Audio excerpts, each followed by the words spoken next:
présence de Dieu, je me rappelais ce passage des Écritures dans l'Évangile où Pierre, Jacques et Jean sont là dans la transfiguration de Jésus et la nuée de Dieu est là, la gloire de Dieu est là, ils n'ont plus envie de bouger. Et il dit, Seigneur, il est bon que nous soyons ici, on va faire une tente pour toi, une tente pour Élie, une tente pour Moïse. Eux, ils étaient prêts à coucher à la belle étoile. Ils avaient un avantage énorme, il n'y avait pas de pluie là, à ce moment-là. Mais il nous a dit qu'à un moment donné, ils ne virent plus que Jésus seul. Et c'est cela la raison profonde aussi de ce genre de rencontre, au travers des différentes interventions, au travers de la louange, de l'adoration. Je regardais là toute l'équipe, je disais, c'est vrai, vraiment, ça progresse dur. C'est réjouissant de voir que chacun ainsi progresse à la fois individuellement, à la fois communautairement. Nous avons prié les uns et les autres pour que ces 3 jours vous donnent d'avoir une révélation plus profonde de la personne de Jésus. C'est de lui, c'est en lui, c'est par lui que toutes les choses de Dieu se vivent. Et dans la mesure où vous allez capter dans cet esprit qui est là, vous allez capter la révélation de la personne, du cœur de Jésus. Vous n'allez pas partir bredouille parce que, en le voyant avec les yeux de la foi, vous allez être transformé à son image. Et vous allez partir, non pas peut-être en n'ayant passé seulement un bon moment, mais vous allez partir avec une présence du Christ encore plus large, encore plus profonde, encore plus forte. Je me rappelle mon premier camp de jeunes, rassemblement de jeunes auquel j'ai assisté après ma conversion. Je venais des boîtes de nuit, je n'avais jamais chanté, j'avais des choses comme ça.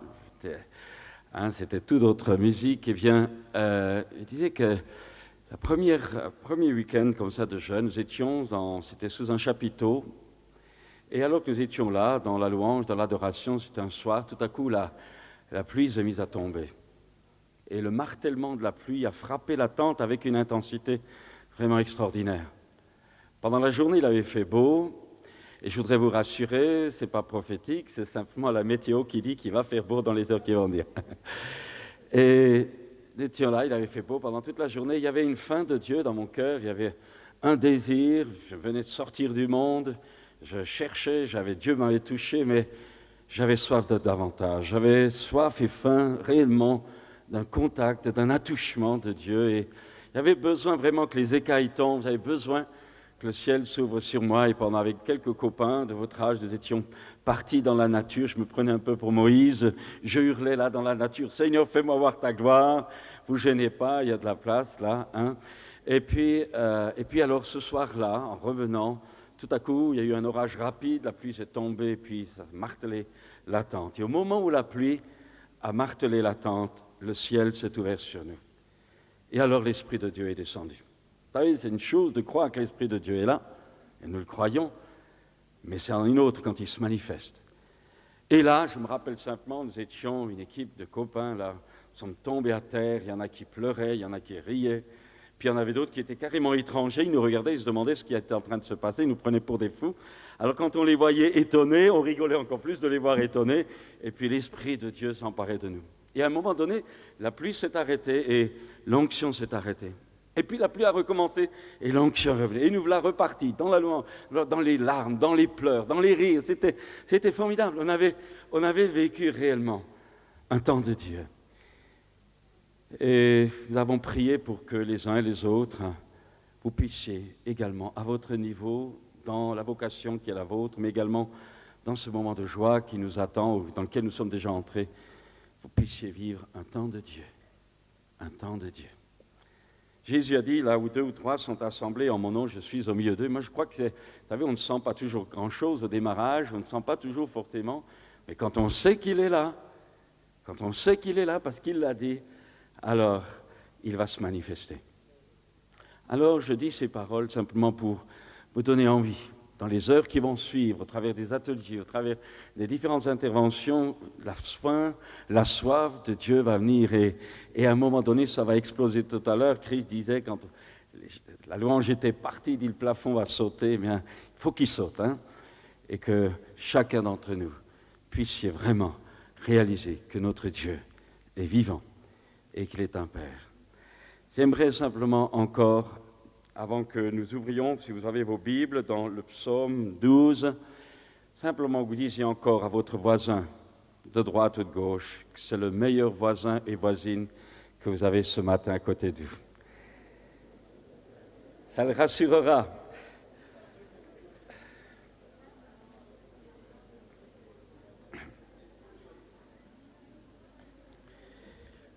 On va peut-être, si vous voulez bien, les lire à haute voix, le psaume 12. Faites voir un peu si vous avez vos Bibles, parce que quand jeune, vous faites voir, là, levez un peu vos Bibles, là.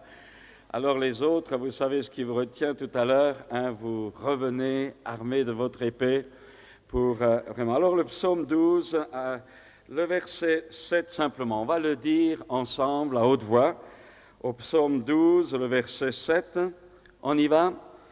Les paroles de l'Éternel sont des paroles pures, un argent éprouvé sur terre, au creuset, et cette fois épuré. Je ne l'ai pas entendu, un peu plus fort, on recommence. Les paroles de l'Éternel sont des paroles pures, un argent éprouvé sur terre au creuset et cette fois épuré. J'aimerais, quand on vient comme ça à un rassemblement, quand on est jeune, on a parfois l'impression, je ne sais pas si c'est votre cas, mais on a parfois l'impression que certains vont être bénis, certains vont recevoir une prophétie, certains vont recevoir une parole de connaissance, et puis on se dit, et moi. Souvent, ça se produit au démarrage, on a une certaine angoisse, une certaine parfois anxiété. Je dirais même parfois, quand on voit une parole prophétique ou une parole de connaissance toucher quelqu'un ou être pour quelqu'un, il y a peut-être même parfois un petit sentiment de jalousie, je ne sais pas si c'est vraiment de la jalousie, mais d'envie. Disons le mot, un certain envie. Et j'aimerais, dans ce thème qui est là, proposer à chacun de nous d'être des flèches acérées dans le carquois de Dieu pour être utilisés au bon moment, dans la bonne cible, dans la bonne orientation et à la bonne saison. J'aimerais d'abord rassurer chacun et chacune. J'aimerais vous le dire de tout mon cœur, Dieu nous aime chacun de la même manière. C'est extrêmement important. Vous savez que souvent notre société nous a engendré une sorte de perte d'identité et j'aimerais dans un premier temps très rapidement vous rassurer sur votre identité personnelle, vous dire à chacun, à chacune, oui, Dieu non seulement t'aime, mais Dieu a en réserve pour toi des bénédictions incroyables et surtout j'aimerais te dire, Dieu te connaît par ton nom et Dieu a un plan pour chacun et chacune d'entre nous. D'abord, une première chose que je le fais vite là parce que ce n'est pas le thème, mais j'aimerais quand même placer cela devant vous. La Bible dit très clairement, la parole de Dieu dit très clairement que toi et moi, que je suis un enfant de Dieu, connu de Dieu. Car ceux qu'il a connus d'avance, dit Romains 8, il les a aussi prédestinés à être semblables à l'image de son Fils, afin que son Fils soit le premier-né de beaucoup de frères. Dieu t'a connu d'avance. C'est extrêmement important. Je continue, Dieu t'a connu d'avance. Deuxièmement, la Bible dit que tu es un enfant de Dieu, choisi de Dieu. C'est extrêmement important. Non seulement Dieu t'a connu d'avance, mais la Bible dit très clairement que tu as été choisi de Dieu. Choisi de Dieu, dans Éphésiens 1, il nous a choisis en Christ avant la fondation du monde pour que nous soyons saints et irréprochables devant lui. Il nous a choisis. Il t'a choisi. C'est lui qui t'a choisi. C'est lui qui t'a aimé le premier. Je continue. Troisième domaine, tu es un enfant de Dieu, un homme ou une femme, un jeune homme ou une jeune fille, qui est également, la Bible dit que tu as été désiré de Dieu. C'est extrêmement important. Tu as été désiré de Dieu. Dans l'amour, il nous a prédestinés à être des fils et des filles adoptifs par Jésus-Christ selon le bon plaisir de sa volonté. Tu es un enfant désiré de Dieu. Ce n'est pas ton voisin qui est selon, c'est toi qui es désiré de Dieu. Plus loin, la Bible dit également que tu es un enfant aimé de Dieu. Aimé de Dieu. Tu es un enfant dans l'amour, il nous a prédestinés. Tu as été prédestiné par amour, je n'ai pas le temps d'insister, mais tu es aimé de Dieu. Sache-le, qui que tu sois, quel que soit ton passé, quel que soit ton présent, quelle que soit ton origine raciale, sociale, culturelle, tu es aimé de Dieu. Puis la Bible dit que tu es un enfant prédestiné par Dieu. Il nous a prédestinés à être pour lui des fils adoptifs par Jésus-Christ. Tu es un enfant prédestiné. Extrêmement important, moi ça me guérit de bien des frustrations. Puis la Bible va plus loin, elle dit que tu es un enfant accepté de Dieu.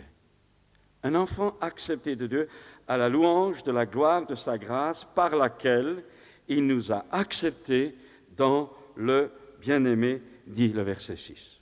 Tu es accepté de Dieu. Dis-le à ton voisin, dis-le lui, tu es accepté de Dieu. C'est important. Tu es accepté de Dieu. Et puis le 7e point de ton identité, parce que je suis en train de mettre ta carte d'identité en lumière, non seulement tu es accepté de Dieu, mais la Bible dit aussi que tu es racheté par Dieu, en qui nous avons la rédemption, le rachat par son sang, le pardon des péchés selon la richesse de sa grâce. Tu es un enfant racheté par Dieu. C'est formidable. Il t'a racheté, il t'a payé, tu t'appartiens plus, mais ça veut dire qu'il va s'occuper de toi.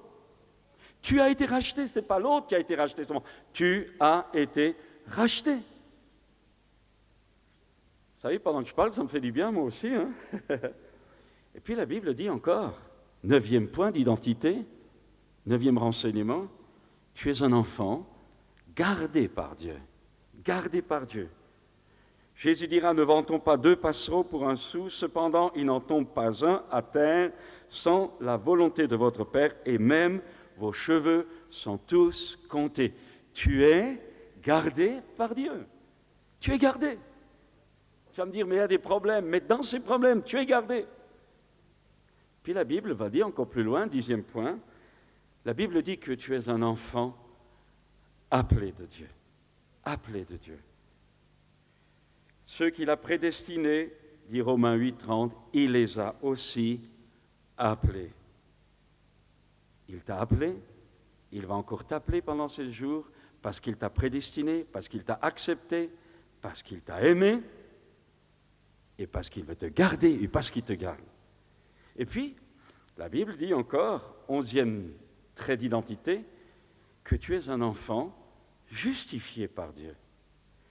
Tu es un enfant, étant donc justifié par la foi, nous avons la paix avec Dieu par notre Seigneur Jésus-Christ, Romains 5.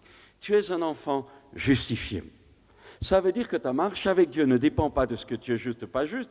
Ta marche avec Dieu dépend tout simplement d'oser croire que ta justice, c'est sa justice, que c'est Jésus, ta justice, que c'est lui qui a tout fait, et que Dieu, au travers du sang de Jésus, te voit juste.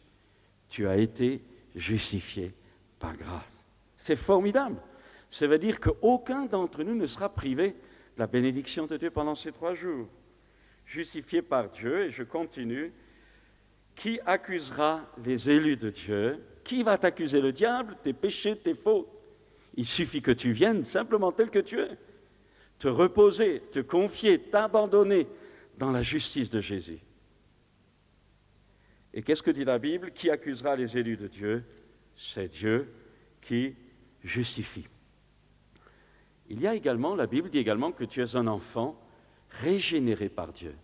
Régénéré par Dieu, les choses anciennes sont passées pour toi, voici, toutes choses sont devenues nouvelles. Tu te rends compte? Toutes choses sont devenues. Ose le croire ce matin, ose le croire pendant ces 3 jours, ose le croire, parce que c'est vrai.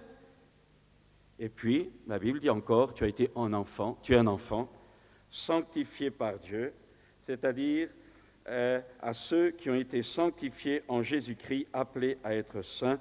Tu es un enfant de Dieu, mis à part, sanctifié. Dieu a un plan pour ta vie, c'est fait, il t'a sanctifié, ça veut dire que Dieu va te bénir. Et puis enfin, je termine par l'autre dernier point, tu es un enfant glorifié par Dieu. Glorifié par Dieu. Il nous a fait asseoir, dit la Bible, dans les lieux célestes en Jésus-Christ, et plus tard, il transformera le corps de notre humiliation en le rendant semblable au corps de sa gloire. Il nous a appelés, il nous a prédestinés et il nous a glorifiés.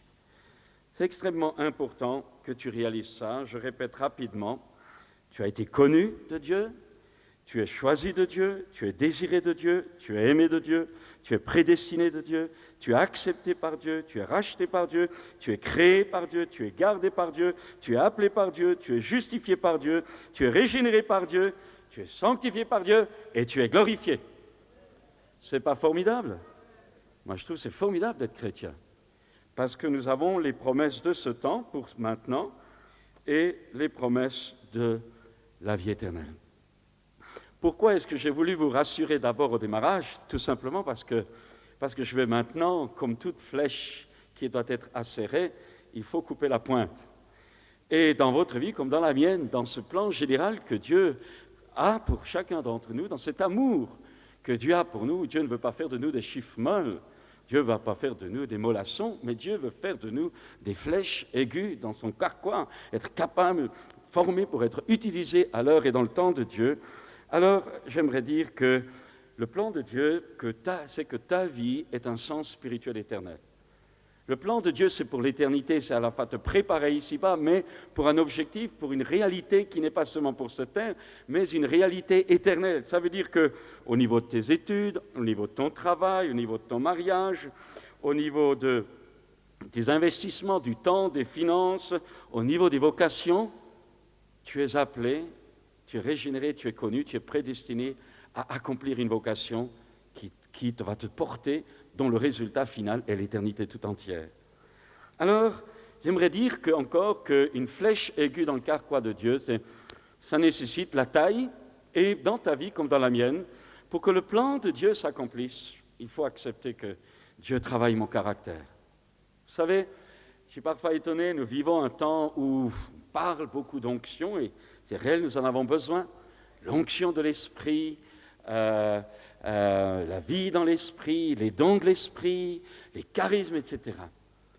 Mais vous savez que dans le tabernacle, il y avait les trois parties, le parvis, le lieu saint et le lieu très saint. Dans le lieu saint, il y avait le chandelier. Donc il y avait toute cette vie de l'esprit à laquelle nous sommes appelés à entrer, à vivre dans plein de dimensions de ce chandelier du Saint-Esprit, dans toutes ses facettes, etc. Mais la Bible et la réalité chrétienne nous fait aller beaucoup plus loin que cela. Elle nous fait pénétrer dans le lieu très saint où nous réalisons à un moment donné que nous sommes enfants du Père et que nous sommes des fils et des filles. Et là, je ne dire pas la différence, mais le dépassement de l'onction, nous sommes appelés à dépasser les manifestations de joie, de gloire, ou de révélation, ou de guérison dont nous avons besoin, ou que nous sommes invités à apporter aux autres. Nous sommes appelés à aller beaucoup plus loin que cela, parce que ce qui va rester, dit la Bible, c'est l'amour. Et c'est votre caractère, c'est mon caractère qui restera dans l'éternité. Et ce caractère, c'est parce que toi, tu feras pour Dieu, c'est ce que tu auras appris pendant ce pèlerinage ici-bas, à laisser Jésus faire au travers de toi. Donc, nous devons comprendre qu'il y a l'Esprit de Dieu qui agit, et il va agir au milieu de nous, mais il va agir au travers de la parole, au travers des orateurs, au travers de l'action, de ta conscience, de ton intelligence renouvelée. Il veut également agir pour que ton caractère soit transformé. Dieu ne veut pas seulement te sauver, Dieu ne veut pas seulement te guérir, il veut te transformer. Et c'est extrêmement important. Et je dirais qu'aujourd'hui, nous avons besoin d'une génération de jeunes qui ne vivent pas seulement les choses de Dieu, les bénédictions de Dieu, les encouragements de Dieu, les manifestations de Dieu, mais nous avons besoin de jeunes hommes, jeunes femmes, jeunes gens, jeunes filles qui ont un caractère trempé, solide, persistant, des leaders, des pionniers, des exemples pour notre génération. Et c'est à cela que je pense que Dieu veut travailler dans ces quelques heures que nous allons passer ensemble. Je dirais encore que pour travailler le caractère, il n'y a pas 36 clés, il n'y a pas seulement, ou il n'y a pas à vivre à l'abondance, il y a à également apprendre à renoncer. Parce que la véritable onction vient dans la souffrance du renoncement. La véritable puissance que Dieu veut déverser sur toi vient au travers de l'acceptation que ce qui, dans ma vie, est un obstacle à la place de Jésus dans mon cœur, dans mon existence, eh bien, le renoncement à ces choses qui sont des obstacles permet à Christ d'envahir toute ma vie. En un mot, il faut qu'il croisse et que je diminue, et ça fait mal parfois. Et quand on taille une flèche, si elle avait le pouvoir de crier, elle dirait « aïe, aïe, aïe ». Et parfois, les flèches vivantes que nous sommes, nous avons des sœurs marteaux, des frères clous et des sœurs scie. Ça fait mal parfois. Mais le but de Dieu, c'est de tremper, c'est de travailler notre caractère. Parce qu'en réalité, vous devez le comprendre, celui qui n'a pas l'esprit de Christ, c'est-à-dire la nature du Christ, le caractère de Christ, la douceur de Christ, la personnalité de Christ, ne lui appartient pas. Tu peux vivre des choses de Dieu, tu peux avoir des réponses à tes prières, tu peux vivre des miracles de Dieu et ne pas avoir le caractère de Jésus. Mais Dieu veut, dans ces quelques jours, te faire aller jusque dans le cœur même de Dieu afin que tu réalises comment tu es aimé. Parce que le plan de Dieu, c'est de te rendre semblable à l'image de son Fils. Alors, je l'ai dit tout à l'heure, alors j'aimerais maintenant prendre quelques exemples. Quelques exemples, je prendrai peut-être la vie d'un jeune de votre âge, peut-être un peu plus, que vous connaissez, ça fait des années que je n'ai pas prêché là-dessus. Rappelez, je pense que c'est Dieu aussi qui m'a donné cela pour vous.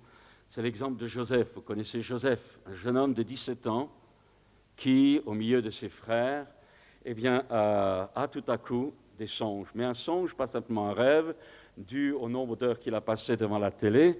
Non, non. Et il a eu un songe qui venait de Dieu et qui l'a marqué. Et au moment du réveil, ça le marque tellement qu'il va le raconter à ses frères, il va le raconter à ses sœurs, et il raconte que tout à coup, alors qu'ils étaient en train de gerber de ramasser les gerbes dans les champs, eh bien, les gerbes de ses frères se sont prosternées devant la sienne. Ah, la bénédiction, ça y est. Il va dire ça à son père qui... Bon, ensuite, la deuxième fois, il a un deuxième songe, et là, c'est la nuit. Tout à coup, il rêve, il voit le soleil, la lune, et 11 étoiles se prosterner devant la sienne. Et dans sa jeunesse, dans son intempestivité, je dirais même dans sa joie d'avoir été béni, parce que, il va trouver ses frères et leur dit, vous vous rendez compte, vous êtes tous prosternés devant moi. Ils avaient envie de lui tordre le cou. Et puis, il va trouver son père et sa mère. Son père le rabrouille. Il dit, comment est-ce que nous allons nous allons nous prosterner devant toi? Et puis finalement, vous savez, ses frères le jalousent. Il est vendu en Égypte. Il est vendu à des Ismaélites qui l'emmènent captif en Égypte. Et là, au bout de tout un temps, après différentes étapes que j'aimerais rapidement rappeler, il va finir par le second du trône. Il va être nommé après un songe qui va expliquer à Pharaon 7 années de fertilité et 7 années de famine. Il va expliquer ça à Pharaon et il va être nommé gouverneur sur toute l'Égypte. Mais avant d'être gouverneur sur toute l'Égypte, il a connu des moments difficiles. Et moi, ce matin, j'aimerais, au travers de ce que je vais partager maintenant, faire un appel à votre cœur, faire un appel à votre désir honnêtement, de payer le prix du renoncement là où c'est nécessaire, pour que Dieu puisse vous façonner comme un potier façonne l'argile pour faire le vase d'honneur, pour que vous acceptiez parfois dans les choses de la vie qui vont venir plus tard, que vous acceptiez ce travail de Dieu. Et on voit quelques défauts que vous avez, que j'ai, que nous pouvons avoir. Nous voyons quelques défauts que Dieu a mis en lumière dans la vie de Joseph. Et le premier point, c'est qu'il va raconter partout la bénédiction, le songe, le privilégié qu'il est, le fils à papa qu'il était, d'ailleurs, il faut le dire, le fils à papa, Dieu va me bénir, moi j'ai l'appel, moi j'ai le ministère, moi je. Dans toute sa splendeur, la chair. Et puis, donc, il a trop parlé et j'aimerais dire une clé. Dieu, quand il parle, il veut que tu serres ces choses dans ton cœur. Parce que quand Dieu parle, tantôt d'une manière, tantôt d'une autre, prophétie, méditation de la parole de Dieu, Dieu va te parler au travers de ces quelques heures que nous allons passer avec les différents orateurs, avec les différents ateliers. Dieu va te parler. Alors, je t'invite, je te conseille de serrer ces choses dans ton cœur. Parce que la parole de Dieu est esprit et vie. Si tu la sors, si tu commences à raconter à droite, à gauche tout ce que Dieu t'a dit, tu vas gaspiller, tu vas faire sortir la force de ces paroles. Parce que quand Dieu te parle, il ne te donne pas seulement une information, il te communique la force et la puissance de cette information. Dieu ne te parle pas seulement à ton intelligence, il communique la vie de la pensée, il te la communique à ton être intérieur. Donc nourris-toi dans tout ce qui va se passer pendant ces 2 jours. Nourris-toi, assimile, serre dans ton cœur. Il nous a dit de Samuel qu'il ne laissa tomber à terre aucune des paroles. Il n'a pas colporté ça à droite, à gauche, il ne s'est pas, excusez-moi, moussé, roulé les épaules. Non, il n'a rien dit. Il a serré ses paroles. Et à l'heure de Dieu, quand son être intérieur a été nourri, revenu à la stature pour laquelle la flèche était enfin prête, alors il est devenu la flèche la plus acérée dans le carquois de Dieu pour sa génération. Prépare-toi. Il a beaucoup parlé, pas le temps de donner des témoignages, mais je dirais aussi qu'il a beaucoup prié. Quand il était en prison, accusé à tort, quand il est abandonné, trahi, ses propres frères l'ont jeté dans une citerne. Il y en a qui voulaient le tuer, vous vous rendez compte? Vos propres frères qui décident de vous liquider, de vous vendre comme un esclave au loin parce qu'ils vous haïssent. Ça a été extrêmement dur. Mais j'aimerais vous dire que quand Dieu vous parle, et quand Dieu va vous parler, je pense qu'il vous a déjà commencé à vous parler au travers de tout ce que nous avons vécu, j'aimerais vous dire que les promesses que peut-être vous allez maintenant serrer dans vos cœurs, j'aimerais vous dire qu'il ne faut pas attendre que ça tombe tout cuit du ciel. Ce n'est pas parce que Dieu va vous parler, ou ce n'est pas parce que Dieu vous a parlé, que, assis tranquillement dans un fauteuil, vous attendez que ça vienne dans une passivité. Non. Quand Dieu parle, tu as ta part à faire. Quand Dieu te fait une promesse, tu as ta participation à accomplir. Rapidement, je prends l'exemple de Élie, je n'ai pas le temps d'insister, quand Élie a prophétisé au roi Akab, après le miracle du mont Carmel, il lui a prophétisé que la pluie allait venir. Et puis le roi Akab est monté sur son char pour aller à Samarie, mais Élie, lui, est resté, a mis sa tête dans ses genoux et a prié, c'était la position orientale de l'enfantement. Et il a prié jusqu'à ce que le premier nuage se lève. Élie aurait pu dire, j'ai prophétisé, la prophétie est donnée, Dieu a maintenant dit, il y a une parole prophétique, maintenant on va attendre qu'elle se fasse. Non, Élie a prophétisé, mais ensuite il a participé à l'accomplissement, à l'enfantement, à la réalisation de cette prophétie. Et ça t'explique pourquoi peut-être tu as reçu des promesses de Dieu, par un prophète, par une parole personnelle de Dieu, tu as reçu une révélation, et tu as attendu, et tu n'as rien eu. Peut-être dans une autre convention, peut-être dans ton église, parce qu'on reçoit les promesses dans son église. Moi, je suis pasteur, je crois à l'église locale, vous savez. Alors, j'ai reçu, moi, j'ai vu le nombre de prophéties que j'ai reçues dans mon église. Donc, tu as reçu ça, et pourtant, tu dis, rien ne se passe. Oui, rien ne se passe. Pourquoi? Parce que tu as ta part à faire. Tu as à enfanter cette promesse que tu serres dans ton cœur, tu as à l'enfanter par la persévérance dans la prière. Parce que Dieu travaille toujours dans l'accomplissement de ses plans sur la terre par le moyen des hommes et aussi par ton moyen. Donc, je voudrais vous encourager à ne pas être passif, mais à serrer à récolter tout ce que Dieu a prévu pour vous pendant ces quelques jours. À récolter, mais ensuite à les enfanter dans la vie pratique, à être pratique dans votre engagement de chaque jour. Il a trop parlé, mais la Bible nous dit aussi que ses frères eurent de la haine pour lui. Et j'aimerais dire que je crois aujourd'hui que nous avons besoin d'une génération de jeunes qui ne soient pas des crêpes quand il y a des problèmes. Vous savez qu'il y a par jour, je crois qu'il y a à peu près 13 suicides par jour en France de jeunes qui se suicident. C'est terrible. L'autre jour, quelqu'un s'est suicidé là, à côté de l'église, à l'église. Quelqu'un qu'on ne connaissait pas. Suicidée, comédienne, tout, sa famille faisait tout, suicide. Ce que je cherche, ce que Dieu cherche plutôt, ce que Dieu cherche au milieu de vous aujourd'hui, et dans ces 2-3 jours qui vont venir, c'est tout simplement des hommes, des femmes, des jeunes gens et des jeunes filles qui aient le courage d'affronter l'opposition et les contrariétés. Le courage d'affronter l'opposition et les contrariétés. Parce qu'il y a tellement de gens qui plient et qui s'écroulent qu'il faut quand même qu'il y ait une jeunesse chrétienne qui a le courage de rester debout et d'aller à contre-courant.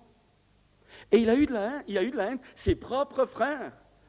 Et ce que Dieu veut pour ta vie, ce n'est pas que tu sois conditionné par les membres de ta famille, tu dois aimer les membres de ta famille, mais ce n'est pas eux qui doivent te dicter ta spiritualité. Tu dois respecter, mais tu ne dois pas t'aplatir devant quelqu'un qui ne veut pas de Dieu et qui peut te bloquer. Tes copains d'école, tes copains de faculté, tes copains de travail. Tu n'as pas à t'aplatir. Ce n'est pas toi qui dois subir la loi des autres, c'est toi qui dois influencer les autres. Et je cherche et nous cherchons pour Dieu, pour vos églises, pour les endroits où vous vivez, pour vos foyers, pour vos familles, pour votre environnement. Nous cherchons des jeunes qui donnent, qui influencent, qui communiquent, qui sont des témoignages vivants parce qu'ils auront accepté d'être travaillés pour être une flèche aiguë dans le carquois de Dieu. Vous savez, les amis vont devenir des ennemis. Si tu marches à fond, tu vas trouver des gens qui vont dire « Mais tu es fou, j'ai perdu la moitié, 3/4 de mes copains quand je me suis converti. » Des membres de ta famille qui ne vont pas comprendre ton engagement total. Ils vont dire « C'est du fanatisme, c'est du zèle. » Totalement entre les mains de Jésus. Tu vas mettre de l'ordre dans ton programme, dans tes loisirs. Quand les autres passeront des heures devant la télé, toi, tu vas aller dans ta chambre et tu vas ouvrir la Bible. Quand tu vas voir des gars prendre des vacances et dépenser leur argent pour n'importe quoi, même pour n'importe, je n'insiste pas pour n'importe quoi, toi, tu vas gérer ton argent pour la gloire de Dieu. Quand tu vas voir les gens utiliser leur temps de loisir, leur temps de liberté pour se remplir leur satisfaction, toi, tu vas apprendre peut-être à ce temps de loisir à le mettre à part pour jeûner, à le mettre à part pour prier, à le mettre à part peut-être pour évangéliser, à sortir parfois, alors que les autres s'amusent, ils sont tout contents, c'est joyeux d'être chrétien. Toi, tu vas foncer et tu vas chercher les âmes perdues. Tu vas payer le prix du feu de Dieu. Bien sûr, tu peux copier les autres. Facile de copier les autres. Mais nous cherchons pour Dieu des jeunes gens et des jeunes filles qui ne copient pas les autres, mais qui donnent envie d'être copiés par leur propre relation avec Jésus. Et puis, alors, ça va poser des problèmes. Hein. Et puis, j'ai dit tout à l'heure, c'est parfois terrifiant d'oser être chrétien. C'est terrifiant, mais c'est purifiant. Parce que ça te libère de toute ta vieille nature. Je dirais encore autre chose. Joseph, à un moment donné, s'est perdu. Il ne savait plus où étaient ses frères, il ne savait plus où il en était, il était au fond de la... Et en plus de ça, la menace de mort, etc. Il va se produire dans ta vie chrétienne, si vraiment tu t'engages, si vraiment tu marches, ne crois pas que le ciel va toujours être au bleu. La preuve, regardez. Mais spirituellement, ton ciel ne va pas toujours être bleu. La vraie foi, ce que nous cherchons pour Dieu chez vous, la vraie foi, ce n'est pas ce que tu fais quand Dieu te répond. La vraie foi, c'est qu'est-ce que tu fais quand Dieu ne répond pas. C'est ça, le calibre d'un jeune homme, d'une jeune fille de Dieu. Et ça, on le cherche. Dieu le cherche, parce qu'il t'a destiné à être fort. Et nous cherchons des leaders, nous cherchons des pionniers, on cherche des gars et des filles qui ont des tripes, qui en veulent. Ça coûte de lâcher les copains, ça coûte de ne pas faire comme les autres. Mais l'investissement que tu fais en renonçant à bien des choses que les autres veulent garder, au temps convenable, à la saison convenable de Dieu, dépassera largement en résultat tout ce que les autres auront pu apparemment vivre. Quand j'étais jeune converti, j'avais des copains qui commençaient à prêcher, des facilités humaines 100 fois plus que moi, des capacités où tout était baigné dans l'huile, marchait, etc. Moi, je ne savais pas prêcher, je ne pouvais pas prêcher, je ne prêche pas bien non plus maintenant. J'étais là, etc. Alors je dis la seule chose, mais j'avais le feu de Dieu qui bouillonnait. Alors quand eux, après avoir bien prêché leurs notes, c'était des intellectuels, ils pouvaient ensuite, ils allaient au ciné, ils allaient ici, ils allaient là, tranquille, moi j'étais chez moi à la maison, je pleurais devant Dieu, c'est-à-dire, tu vois, je suis un incapable. Mais quand ça a été le temps de Dieu, quand je me suis retrouvé pasteur stagiaire, quand on a ouvert cette église ici, quand on a ouvert d'autres églises, quand on s'est retrouvé avec l'œuvre de Dieu en Afrique, n'était pas moi, c'était simplement le résultat d'une vie personnelle, parfois longue, difficile, solitaire, où Dieu a pu inscrire la vocation qui est la mienne. Et c'est la plus petite par rapport à beaucoup d'entre nous ici. Et dans ce genre de travail, vous êtes seul. Est-ce que tu es prêt à accepter ce genre de formation? La solitude, l'incompréhension. Les gens ne te comprennent pas. Les gens veulent vivre la masse, ils veulent suivre la foule. Les gens veulent la foule. Mais toi, n'oublie pas que tu as été aimé individuellement, tu as été choisi individuellement, tu as été prédestiné individuellement et tu as été adopté individuellement pour une relation personnelle avec Jésus. Et cette relation personnelle avec Jésus va te permettre alors de vivre une relation authentique avec tout l'ensemble du corps. Un autre point, vous savez, à un moment donné, je l'ai dit, Joseph s'est retrouvé seul dans un puits. Heureusement que le puits était sec. Et parfois, tu vas être seul. Et là, les gens n'aiment pas. Remarquez, on n'aime pas, puis le téléphone, ça marche bien dès qu'il y a un bobo au téléphone. Non. Dès qu'il n'y a pas, on se plaint. Dès qu'on est touché, on se plaint. Non. Ça, c'est être un bébé. Mais la maturité, ce que nous cherchons, ce que Dieu cherche en vous, en moi, c'est des gars solides, qui ne pleurent pas toujours, qui ne se lamentent plus toujours. C'est des filles costauds, qui savent encaisser les moments difficiles, qui savent encaisser les moments de solitude. Vous savez, Joseph, dans le puits, il a dit « Où est mon papa ?» Où est mon papa? Vous savez, on parle beaucoup des pères spirituels maintenant, mais je crois de tout mon cœur, malgré tout ce qu'on peut dire, je crois de tout mon cœur qu'il y a un moment dans ta vie comme dans la mienne où Dieu enlève tous nos pères spirituels pour que nous réalisions que notre source profonde, ce n'est pas tel père spirituel autre, mais que c'est notre source profonde est en Dieu, le vrai Père. Et ça coûte. Ça coûte, c'est facile de projeter, de reprocher peut-être à notre environnement. Mais c'est justement dans ces moments où tu as envie de reprocher, dans des moments où apparemment, dans ta justice humaine, ça paraît injuste, ces trucs-là. C'est vrai, c'est injuste, apparemment. Mais quand tu apprends, au travers de ces différents temps de solitude et de souffrance, à chercher ton Dieu et à t'entendre en lui, alors il partagera son intimité dans son sanctuaire avec toi, à l'heure de Dieu. Dieu veut, à ce moment-là, te révéler sa paternité. Je crois que la vraie paternité, ou la paternité de Dieu, connaissons, c'est pas seulement avoir reçu une révélation, je le crois, une révélation, je l'ai vécu, une révélation, non seulement de Dieu comme notre Dieu, qui nous a sauvés, qui nous a régénérés, mais nous encourageons chacun d'entre vous à pénétrer dans le lieu très saint, à avoir la révélation de la paternité de Dieu, c'est-à-dire du cœur du Père de Dieu. Ça, c'est clair. C'est une révélation. Mais j'aimerais vous encourager encore à aller plus loin que ça, plus loin qu'une révélation du Saint-Esprit quant au cœur du Père. Mais j'aimerais que pendant ces quelques heures, au travers des prédications, au travers de votre prière, culte personnel, méditation personnelle de la parole de Dieu qui va être encouragée au travers de tout ce que vous allez entendre, j'aimerais vous suggérer également que vous alliez au-delà de la simple révélation de la paternité de Dieu, mais que vous arriviez à demeurer dans les replis cachés du cœur du Père. Les replis cachés du cœur du Père céleste. Et puis, vous savez, il a été vendu aux Ismaélites, il a été trahi. Il a été trahi, ses propres frères l'ont vendu pour rien du tout. Je n'ai pas le temps d'insister. Vous savez, pour vendre quelqu'un, souvent c'est des mensonges, beaucoup de mensonges. Vous allez être par vos copains d'école. Un jour, quelqu'un est venu et me dit, mais tout le monde me dit que je suis une nonne ou un truc comme ça. Je ne me rappelle plus le nom qui était expliqué à l'école. Mais je dis, alléluia. Tu n'es pas une nonne, ça c'est clair. Mais alléluia, parce qu'ils ont senti la différence. Et ça les interpelle et ça les gêne. Alors ils attaquent. Vous savez, quand on veut se débarrasser de quelqu'un, quand on veut se débarrasser d'un chien, on dit qu'il a la rage.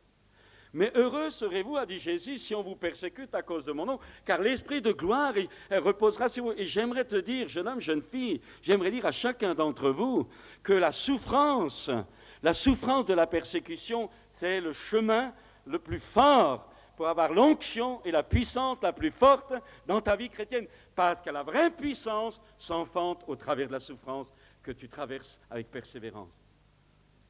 Alors, jeté dans la fosse seul. Vous savez, j'étais à l'hôpital, j'ai jamais été malade pendant 50 ans. Hein. Je ne connaissais même pas de médecin de famille. Je me rappelle, ils m'ont dit, mais votre médecin de famille, je dis, j'en ai pas. Ben, pas d'alcool, pas de coton, il n'y avait rien à la maison. Mais vous savez, quand vous êtes là, vous êtes attaqué, vous criez à Dieu, vous ne savez pas, rien ne se passe. Vous avez toujours ceux qui pensent bien en disant, vous avez sûrement un péché quelque part. Et vous, le premier, vous le dites. Vous cherchez, vous fouillez, vous retournez comme une chaussette.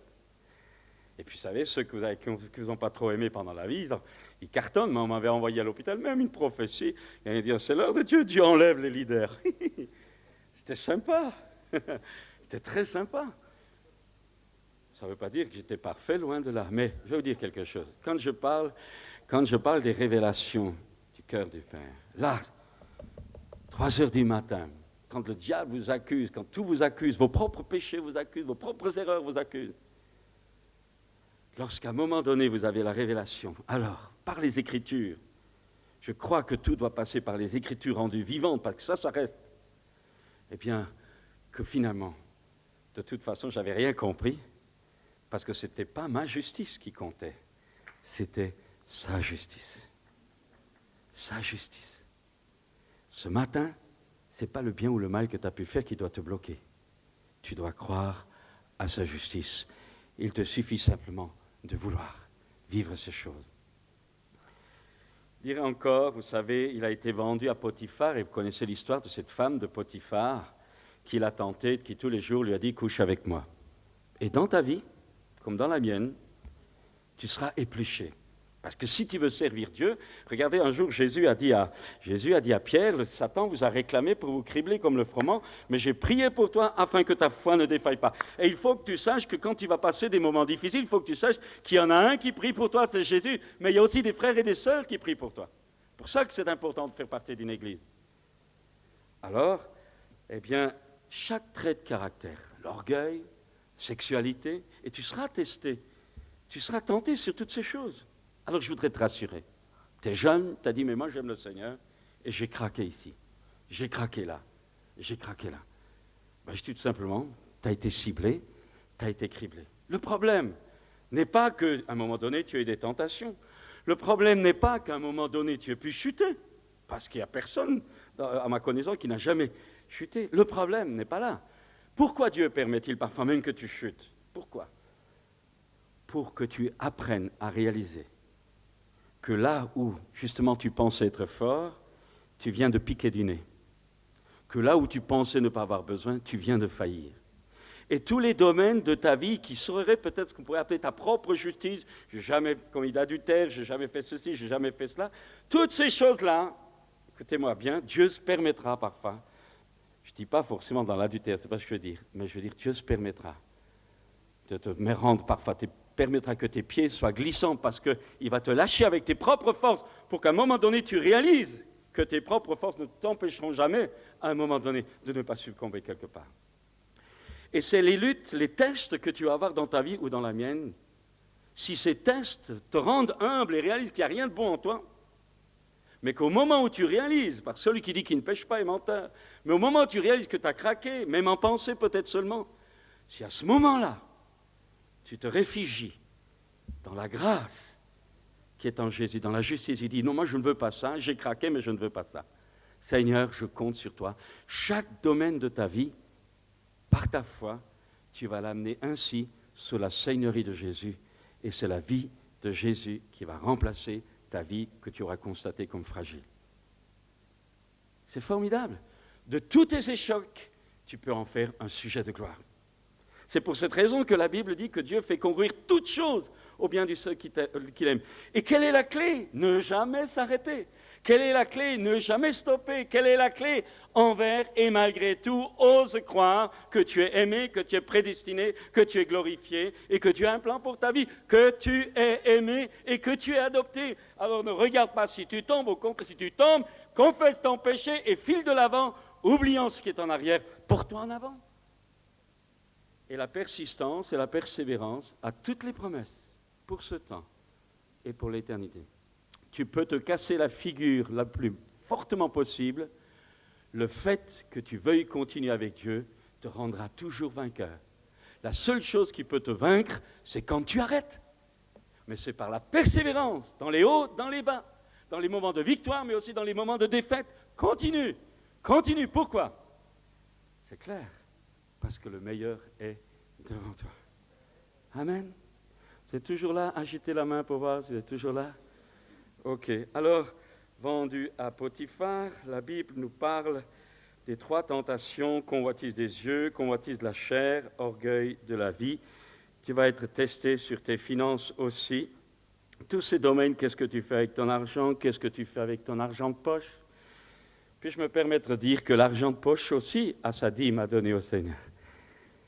Normal, tu dis que tu ne gagnes rien, mais quand les parents te donnent un petit peu quelque chose, apprends à investir. Je veux dire quelque chose. L'autre jour, j'ai écouté un prédicateur, il donnait une image très intéressante. Il disait, il avait pris une chaise ici, un podium là, et une autre chaise là. Il dit, avant la conversion, c'est toute la vie de la chaise au podium, tu avais comme maître le diable.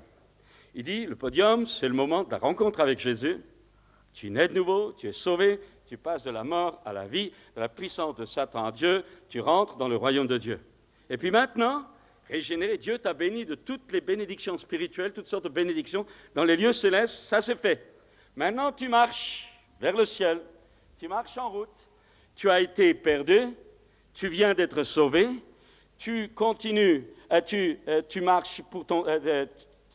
Tu es sauvé en espérance, et à un moment donné, arrivé au ciel, devant le tribunal de Dieu, tu seras sauvé pour toujours. Il y a sauvé aujourd'hui, sauvé en route et sauvé finalement. Mais ce qui est intéressant, c'est que le frère soulevait une pensée très intéressante. Il dit, voilà, tu as tout reçu en Jésus-Christ, tout. Mais pendant que tu marches, eh bien, tu vas demander, parce que tu as besoin de ton pain quotidien, tu as besoin d'orientation, tu as besoin de direction, tu as besoin de l'aide du Saint-Esprit. La Bible dit, faites connaître vos besoins à Dieu. Alors tu avances, tu marches et tu demandes. C'est très bien. Mais il a dit quelque chose qui est intéressant. Tu demandes. Tu as besoin d'une profession, tu as besoin d'un salaire, tu as besoin pour vivre. Tu demandes, c'est normal, Dieu te demande de demander. Mais vous savez ce qu'il a dit, et c'est très juste, mais tu ne reçois qu'en fonction de ce que toi tu auras donné. Je peux redire ça?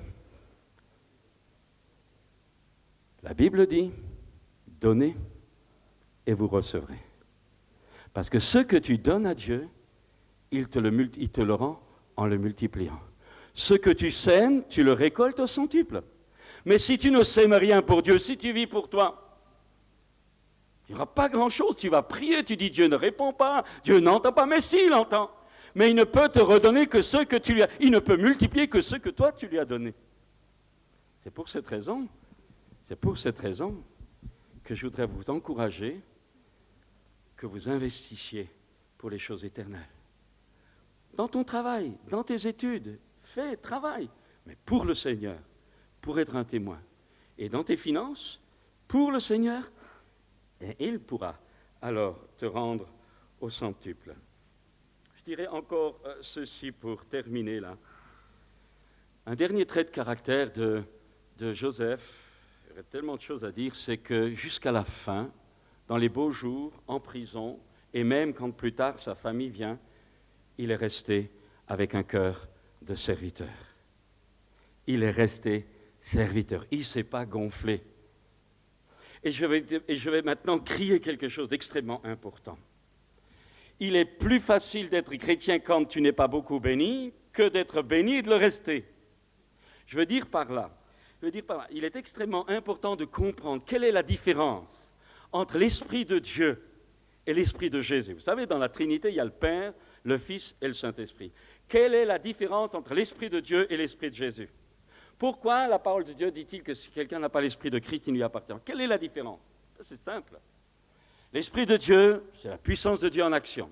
C'est lui qui accomplit, qui prend de ce qui est au Père, qui prend de ce qui est au Fils. C'est lui qui accomplit sur la terre l'établissement du royaume de Dieu avec nos prières, avec le plan de Dieu. Ça, c'est clair. Mais quelle est la différence, j'allais dire pas de nature, mais de personnalité entre le Saint-Esprit et l'Esprit de Christ et l'Esprit de Jésus? Quelle? C'est simple. C'est que l'Esprit de Dieu, c'est la puissance. C'est la colombe sensible, mais la puissance. Mais l'Esprit du Seigneur Jésus, la personnalité profonde du Seigneur Jésus, est un esprit de douceur. C'est un esprit d'agneau. C'est un cœur de serviteur. Et là, vous devez comprendre quelque chose. Nous sommes habitués à être devant Dieu, à réclamer nos droits. En Jésus-Christ, j'ai droit à ceci. En Jésus-Christ, j'ai droit à cela. En Jésus-Christ, j'ai droit à ceci. En Jésus-Christ, j'ai droit à la victoire. En Jésus-Christ, j'ai droit. Nous sommes une société qui parle beaucoup de droits, même dans le monde. Et dans l'Église, c'est pareil. Alors moi, je plaide, et nous plaidons. Pas le seul, je parle des frères aussi. Nous plaidons, non pas à ce que vous deveniez des chrétiens qui réclament des droits à Dieu, parce que vous avez droit, mais que vous vous revêtiez de la douceur de Jésus, qui n'a jamais revendiqué, même auprès de son Père. Il n'a jamais revendiqué à son Père, « Père, j'ai droit ». Non, la Bible dit qu'il a tout lâché. Il s'est soumis à la seigneurie de son Père. Il s'est humilié, il n'a cherché même pas revendiqué à se faire égal avec Dieu. Il n'a pas demandé, il a obéi. Oh, il a obéi. Et parce qu'il a obéi, parce qu'il est descendu, parce qu'il s'est humilié, la Bible dit jusqu'à la mort de la croix, Dieu l'a souverainement élevé. Mon frère, ma soeur, jeune homme, jeune fille, Dieu a une vocation belle pour toi. Il ne dit pas que c'est pour les autres, ne dit pas que les prophéties c'est pour les autres. Non, si tu crois à ce que je partage aujourd'hui, tu vas recevoir aussi tes promesses. Aucun d'entre nous n'est meilleur que les autres. Les appels sont différents, mais ma main est différente de ma jambe, mais elle est voulue de Dieu. Tu es voulu de Dieu, tu es aimé de Dieu.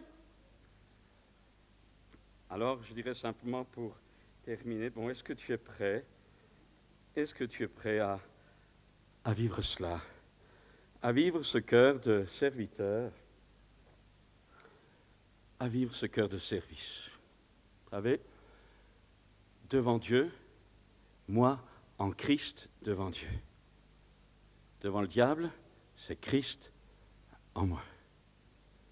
Pourquoi moi en Christ devant Dieu? Parce que je dois être caché, ma vie tout entière doit être cachée en Christ devant Dieu. Parce que c'est la bonne odeur de Christ seul qui est agréée. Et Dieu même, au travers de la personne de son Fils, Dieu me rend semblable à l'image de son Fils. Tu es aimé en Jésus. Mais devant le diable, c'est Christ en toi, celui qui est en toi, est bien plus grand que celui qui est dans le monde. Mais qu'est-ce qui va te permettre toujours d'avoir l'équilibre entre ces deux positions? C'est simple. Ton cœur de serviteur. Ton cœur de servante. Et je rappelle, il y a 3 conversions auxquelles tu es appelé. 3 conversions. Nous parlons souvent de la conversion à Dieu. La Bible montre qu'il y a 3 conversions. La première conversion, c'est ta conversion à Dieu.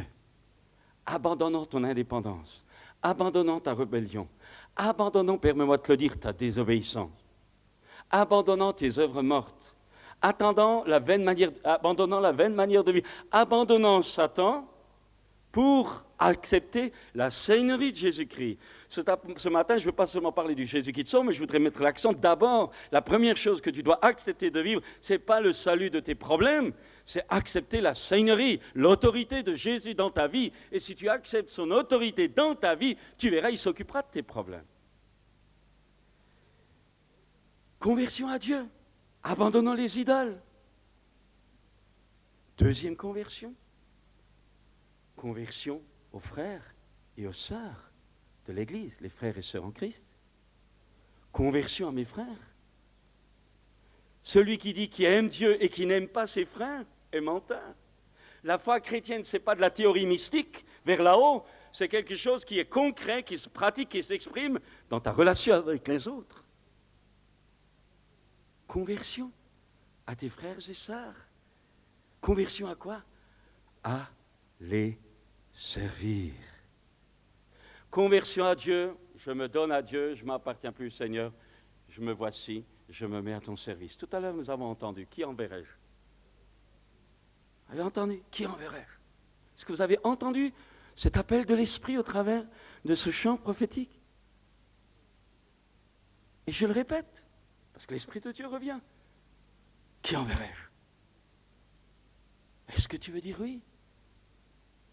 Est-ce que conversion à Dieu? Oui. Mais cette conversion à Dieu t'amène à une conversion à te rendre serviteur de tes frères et sœurs et de les aimer. Et enfin, conversion au monde. Ça veut dire quoi? Qu'il faut devenir mondain? Non. Conversion au monde, ça veut dire me mettre au service du monde, des gens qui sont dans le monde, pour qu'ils soient arrachés de la vaine manière de vivre et qu'ils soient sauvés. Donc, évangéliser, témoigner par ma vie, par mon foyer, par ma famille, par mon travail, être un témoin pour le monde, pas vivre pour moi, pas toujours être égocentrique, une sanctue. Non. Conversion à Dieu, merci. Seigneur, envoie-moi. Conversion à mes frères, je suis serviteur et servante de mes frères. Conversion au monde, je veux être un témoin pour ce monde qui a tellement besoin de voir une jeunesse. Alors, le temps est avancé, peut-être simplement me permettre de faire un appel. De faire un appel, et cet appel est important parce que c'est le moment, si tu ne rates pas le reste, c'est le moment que maintenant tu viennes. Si tu réalises que tu ne t'es jamais vraiment donné à Dieu, je ne dis pas, Seigneur, bénis-moi, non, laissez ça pour l'école du dimanche. Je fais maintenant appel à des jeunes qui sont venus, vous avez payé une participation, vous avez sacrifié des vacances de Pentecôte pour venir ici, c'est un rendez-vous de Dieu. Alors j'aimerais d'abord m'adresser à ceux qui, jusqu'à ce jour, réalisent qu'ils n'ont jamais fait une rencontre personnelle avec Jésus. Alors, c'est le moment. C'est le moment. Pourquoi c'est le moment? Parce qu'il y a tellement de choses que Dieu a mis sur une table face à nous tous pendant ces quelques jours. C'est dommage de ne pas pouvoir venir manger. Alors viens manger gratuitement. Dieu t'offre tout cela. Mais, je ne veux pas vous tromper, mais je te demande de prendre dans ton cœur la décision maintenant de te convertir à Dieu et de t'engager à son service. En comptant sur lui, lui va t'aider. Tu auras des hauts, tu auras des bas, t'inquiète pas. Ce qui compte aujourd'hui, c'est ton cœur qui dit, Seigneur, me voici. Je te donne ma vie pour toujours.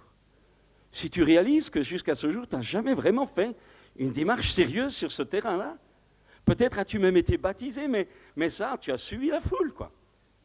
Ou parce que c'était simplement intellectuellement, mais ce matin, je parle à ton cœur parce que je crois que Dieu va nous bénir pendant ces quelques jours.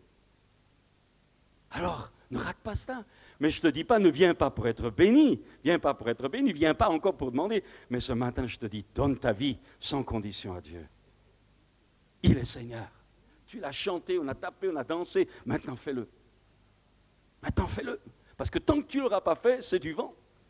Parce que la foi sans l'action pratique, c'est du vent. Alors, je vous invite à vous lever tous un instant. Et il y a là ce frère qui s'est avancé. Je vous invite à incliner la tête, à fermer les yeux. Personne ne s'occupe des autres. Et si, dans tout ce que je viens de dire, vous réalisez, soit qu'il faut que vous donniez vraiment ce matin votre vie à Dieu, Jésus Seigneur. Et si, peut-être, vous l'avez fait, mais vous réalisez ce matin qu'il y a de la crainte dans votre cœur. Oui Seigneur, j'ai peur de ce qui va m'arriver. Alors viens. Dieu va te donner la paix. Peut-être as-tu été déçu. Peut-être as-tu été trahi. Peut-être as-tu été incompris. Peut-être te sens-tu seul. Et c'est vrai, je ne veux pas commencer les paroles du condamné, mais je sais que certains sont seuls. Vous êtes seuls, vous êtes venus avec un espoir. Mais cet espoir, Dieu est en train de commencer à vous répondre. Ne cherchez pas un voix de tonnerre. C'est tout simplement au travers de la parole qu'il est en train de vous répondre. Vous êtes seuls, vous êtes venus dans ce groupe, mais vous êtes seuls. Connaissez des moments de solitude terribles. Alors, je vous invite à vous avancer. Vous qui réalisez aussi que vous avez mal géré, mal orienté vos priorités. Je dirais tout simplement pour terminer, vous qui désirez que pendant ces quelques jours, tout soit mis à neuf, purifié, nettoyé, rempli, et qui avez faim de Dieu. Alors je vous invite, pendant que peut-être les musiciens viennent, je vous invite à sortir des rangs, à venir ici devant. Il n'y a pas de piège, nous allons prier pour vous, et vous pourrez repartir à votre place. Mais maintenant, pendant que nous sommes là, Seigneur, étends ta main. Maintenant, n'attendez pas. Je sais que plusieurs doivent venir. Écoutez, on est entre jeunes, c'est le moment d'en profiter. Ne vous occupez pas des autres. Sortez d'en, venez rapidement. Oh, un chant d'adoration. Oh, approchez-vous maintenant. Approchez-vous, Esprit de Dieu. Oh, si vous réalisez que vous avez honte ou vous avez peur de ce que les autres pensent, c'est que vous avez besoin d'avancer. Il faut vaincre ça maintenant. Vaincre, triompher. La peur, c'est un orgueil, vous savez. Approchez-vous. Vous voulez, vous pouvez mettre à genoux, rester debout, faites comme vous voulez, mais venez avec votre cœur. Venez à votre cœur, venez avec votre cœur.